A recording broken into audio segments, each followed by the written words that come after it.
In this video, I'll cover everything you need to know to take down the deadliest arc from the tech tests and server slam by yourself with the cheapest gun in the game. Subscribe for more guides later, and now it's time to farm the Rocketeer. First, let's cover our strategy. I'm sure you know that wasps and hornets can be destroyed faster and more efficiently by destroying two of their thrusters on the same side, instead of shooting the main center mass, which takes longer. Well, Rocketeers are the same, except every thruster has armor and they shoot rockets. I suggest you focus on the two front thrusters, because 95% of the time, the Rocketeer will be facing you, and these front thrusters will be the easiest to hit. Rocketeers are the most dangerous on open ground, so we'll be utilizing a building. Here's what I brought into the raid. 1 basic Ferro, a looting augment, a light shield, 2 stacks of heavy ammo, but I only used 1 stack of shield rechargers, and 2 stacks of bandages. Optionally, you can also bring a cheap backup weapon like a Stitcher or Kettle to help deal with enemy raiders. Otherwise, you'll have to break out your pickaxe. The great thing about this loadout is it's super cheap, so I don't mind dying. So I'm going to show you the entire fight from beginning to end to prove it's real and for you to see, but I will speed up a lot of sections. For location, you want to find any building away from PvP hotspots, since players are more dangerous than the Rocketeer, and they may come to investigate. More windows or doors in the building gives you more places to peek from, but are not necessary. Basically, what you will do is peek, shoot 1 shot, the Rocketeer will then usually return fire, and this is when you retreat to hard cover while reloading. Then repeat the cycle again. Rocketeers can shoot in salvos of up to 3 shots in a row.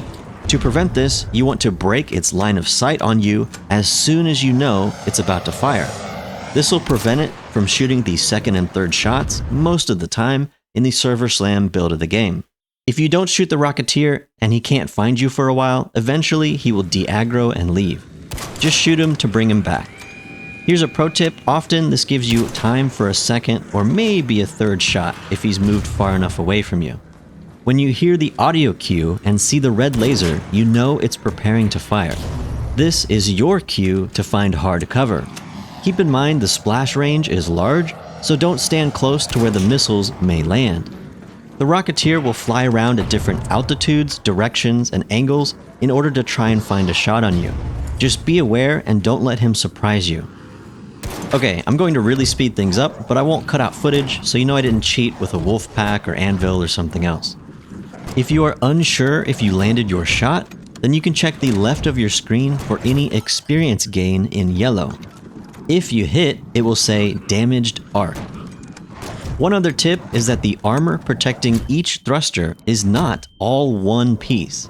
For example, this means you can knock off the left side of the armor on 1 thruster and continue hitting that exposed section for extra damage.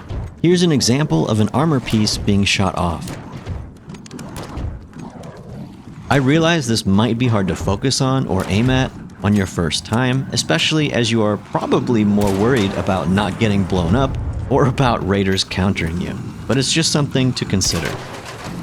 After taking out 2 thrusters on the same side, the Rocketeer will crash to the ground. If it's still alive, hanging on, just finish it off and then go collect your loot. Okay. The most important loot is the Rocketeer driver from the main body. You may also get a mix of arc parts, alloys, or gun parts. Don't forget to check the other destroyed parts of the Rocketeer, as they may also have some loot. Also, check your surroundings for rats who may come to steal your hard-earned loot. I hope this guide helped you feel more confident with taking on the Rocketeer by yourself or with your friends. If it did, or you want to see more content, please comment below. I just want to say it's a shame Embark shot itself in the foot by limiting the progression of the server slam so heavily, which poorly misrepresented their own game. But I have high expectations for the full game release this week. Until then, I will see you all in Raid. Not like this.